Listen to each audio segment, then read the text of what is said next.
আচ্ছা, আপনাদের অনন্ত মহারাজ নেতাজি সুভাষচন্দ্রকে বারবার অসম্মান করেন, সেটা তো একটা অধ্যায়।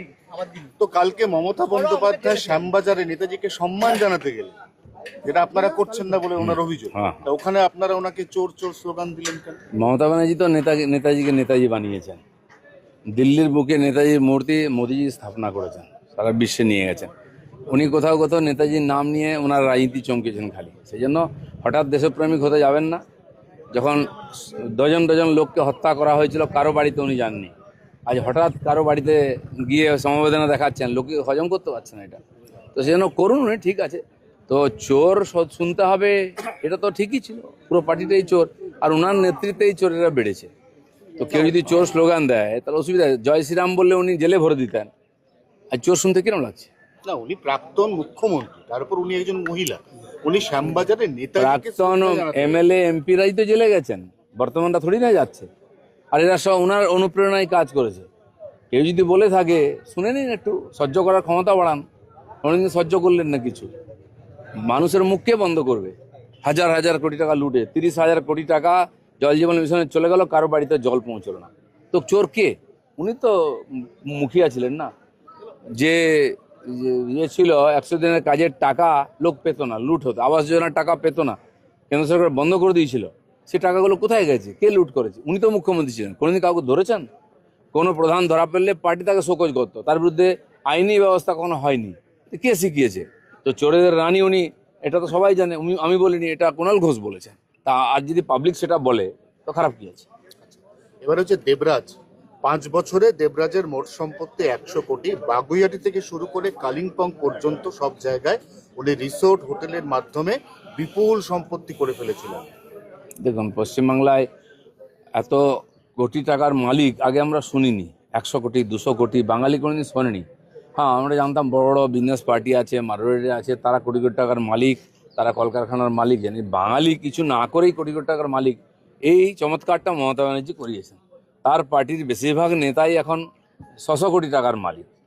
যে কেষ্টমণ্ডল, যে কোনোদিন এটা পঞ্চায়েতে বোধহয় হয়নি, সে কী করে 550 কোটি টাকার মালিক হয়?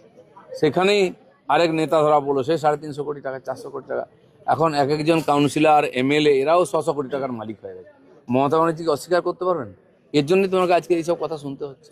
টুলু মণ্ডলের বিরুদ্ধে রেড কর্নার নোটিশ, যেহেতু গায়েব আছে, পাওয়া যাচ্ছে না, কি পাচ্ছে না আমি জানি না, কিন্তু তো নিয়ম অনুযায়ী স্বাভাবিক নোটিশ জারি হয়েছে। যদি অন্য রাষ্ট্রে চলে যায় তো সেখানকার পুলিশ তাকে খুঁজে বার করবে।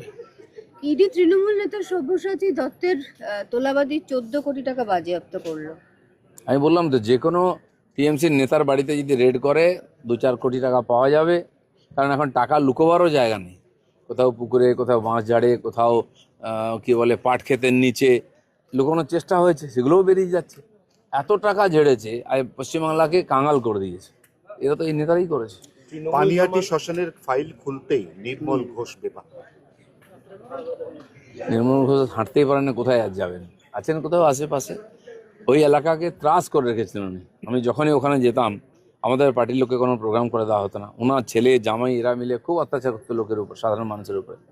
জল জমতো সোদপুর এলাকায়, কেউ কিছু বলতে পারবে না। তো এই অত্যাচার তো একদিন শেষ হয়েছে, তার ফল তো ভুগতেই হবে। শ্মশান পর্যন্ত গ্রিন করিডোর আরজি করের অভয়ার ক্ষেত্রে, যেটা এর আগে অন্তত হাসপাতালে নিয়ে যাওয়ার ক্ষেত্রে অনেকবার আমরা দেখেছি, কিন্তু হাসপাতাল থেকে তড়িঘড়ি শ্মশান পর্যন্ত নিয়ে যাওয়ার আরজি কর টু পানিহাটি শ্মশান গ্রিন করিডোর তৈরি করা হয়েছে। দেখুন কি ধরনের অমানবিক ব্যাপার। আজ মমতা ব্যানার্জিকে কেন চোর শুনতে হচ্ছে বা জুতো চপ্পল খেতে হচ্ছে?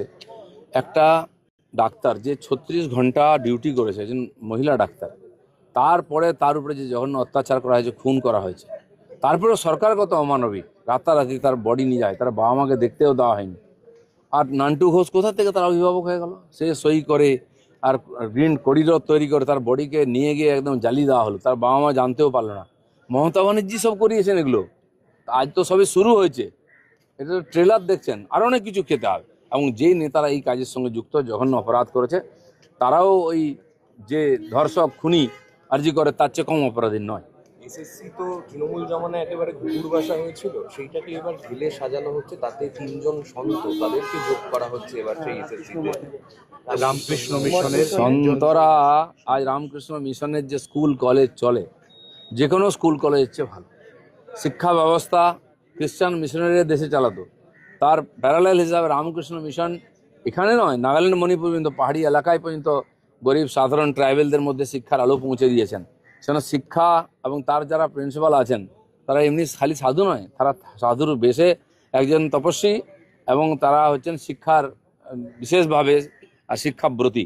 সেই সব লোককে নিয়ে আসা উচিত, যারা কোনো দলে নয়, যারা কোনো দুর্নীতিতে নন, সবাইকে সমান দেখেন, তপস্বী। সেই সব লোক যখন সামনে আসবে ভারতের উদ্ধার হবে। আজ বিধানসভায় বিশেষ অধিবেশন, 21,000 কোটি টাকা প্রসূতিতে দেওয়া হবে। আমাদের সরকার যে যে ঘোষণা করেছে সেগুলো যথাসময়ে আমরা ডেলিভার করছি, আর সমস্ত সুবিধা এখানকার মানুষ পাবেন যেগুলো একদিন বঞ্চিত ছিল মানুষ। আজকে তিরঙ্গা যাত্রা শুরু করলেন।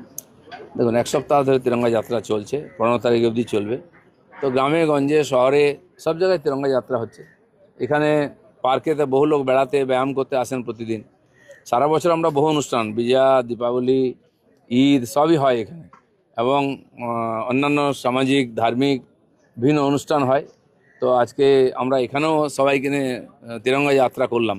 সারা ভারতবর্ষের সঙ্গে পশ্চিমবাংলায়ও স্বাধীনতা দিবসকে নিয়ে খুব উন্মাদনা শুরু হয়ে গেছে। বিধানসভায় আরো দুটো বিলের কথা বলা আছে। বিধানসভাতে বিশেষ অধিবেশন একটা হবে, যে বিদ্যুৎ নিয়ে ক্যাগ রিপোর্ট পেশ, আর একটা হচ্ছে বিশেষ অধিবেশনে কলকাতা ও হাওড়া পুরসভার ওয়ার্ড বৃদ্ধি নিয়ে বিল আনা হবে। আজকেই অধিবেশন আছে, বিশেষ অধিবেশন। এই সমস্ত বিল আসবে, পাস করা হবে। ডিলিমিটেশন যতক্ষণ না পুরো হচ্ছে, পশ্চিমবাংলায় আমরা পঞ্চায়েতকে ছোট করছি, বিডিও যে আছে ব্লক তাকে ছোট করা হচ্ছে, আর যাতে প্রশাসনিক সুবিধা হয়। আমি সাজেশন দিয়েছি মাননীয় চিফ সেক্রেটারি, চিফ মিনিস্টারকে, যে জেলাকেও ছোট করুন। অলরেডি 5টা জেলা আমরা বাড়াচ্ছি, আরও বড় বড় জেলা আছে, সেগুলো ছোট করার দরকার আছে।